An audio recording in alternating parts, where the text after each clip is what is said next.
Hi guys! So for today's video, magku-quick haul tayo ng mga pinamili kong pasalubong from Taiwan. So eto, I got from Taipei 101. Cookies lang na may mga, Taiwan logo or pictures.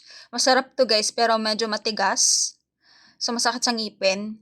And then eto, of course, di mawawala yung mga pineapple cake. Eto, 70% na pineapple cake. Ayan, may 70% sa box. So, hindi masyadong matamis. And then, eto, pineapple cake, pero 100% pure pineapple shortcake siya. So, matamis na matamis siya. So, at least, may options kayo sa mga friends yung hindi mahilig sa matamis. Eto, bubble milk tea must buy. Matamis din to. And very soft. As in, talagang lasang milk tea or boba. Ganun. And then, eto, assorted lang to na may matcha tsaka Thai tea mochi. And then, ito, masarap to guys. Nougat.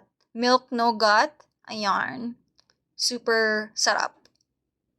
And then, eto, oolong tea cookies. Ayan. Medyo matigas din pero same lang din nung isa, may Taipei logo. Eto yung cranberry flavor na nougat. Sobrang sarap din. Ayan. Pero mas favorite ko yung milk. Pero masarap din tong cranberry. Ayan. Tas eto, ibang flavor ng mochi. Peanut mochi. O, diba?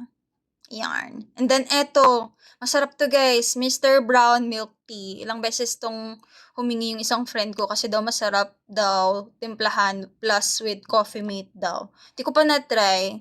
Pero masarap to. Sabi niya. Charot. Eto din guys, Earl Grey Milk Tea. Actually, di ko na-try. Pero sabi nila, hindi daw masarap. Ewan ko ba? Pero, if gusto nyo ng cheap pasalubong, nasa siguro less than 200 lang to. NTD. Yan. Sa supermarket or sa Carrefour, grocery ng Taiwan. Eto, original milk tea.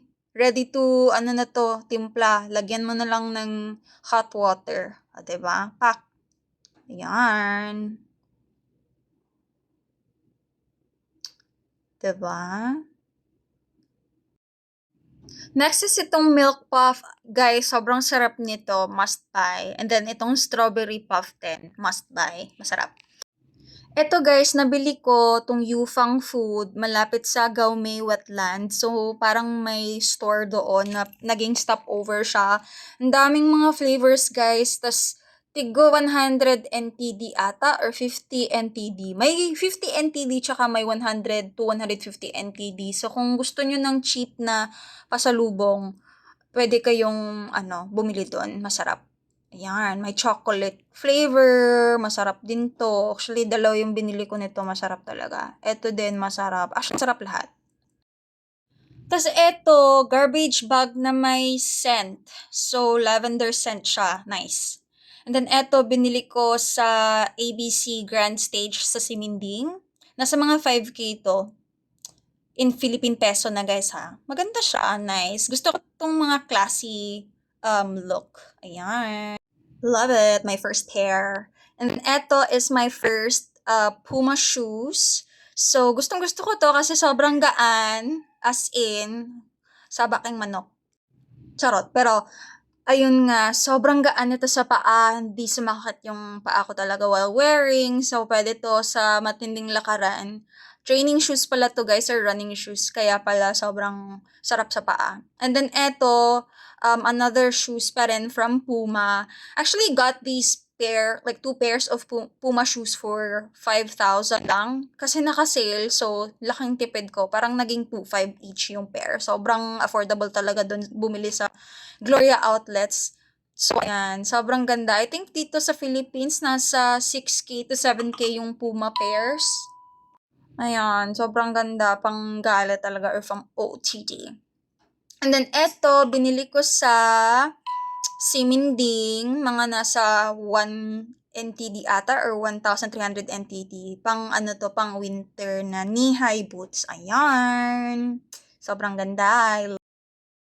Ayan, Pac, sino siya? Pero girl, yung shorts na yan, yung white na top, tsaka yung cover up na white. Sa Taiwan ko na rin yan binili. I think it's from a local boutique store or shop called NET or NET. Sobrang ganda, guys. And then, etong blue na jacket na suot-suot ko sa video na to, yan, yung in-adjust ko. It's a Fila jacket na binili ko sa secondhand street sa may Taipei main station. And in peso, nasa mga 500 pesos na yan. Sobrang ganda, sobrang gaan. Gustong-gusto ko siya, in fairness.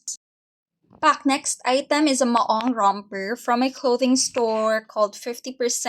I got this from the Simending branch nila and sobrang ganda. I love it so much. And then, yan, suot-suot ko yung boots. Girl, sobrang init nito. Charot. I also got the Uniqlo bag na trending. Tas eto guys, of course, binilhan ko din ng sapatos yung kapatid ko. Ang tawag ata dito is parang Dunklo na snakeskin, which is, I think, newly released lang to sa Taiwan, tsaka newly released siya, so medyo mahal. Pero, nasa 7K ata siya nung binili ko. Like, 7K pesos nung binili ko. But of course, I think I saved a little, just a little bit, kasi nga may tax free ako. But still, sobrang mahal, girl. But anyway, ayan, sobrang ganda niya in person. And then, itong slippers na to, guys, yung suot-suot ko pag uwi ng Pinas. Super comfortable. I got this from Simending as well. I forgot how much, pero yan.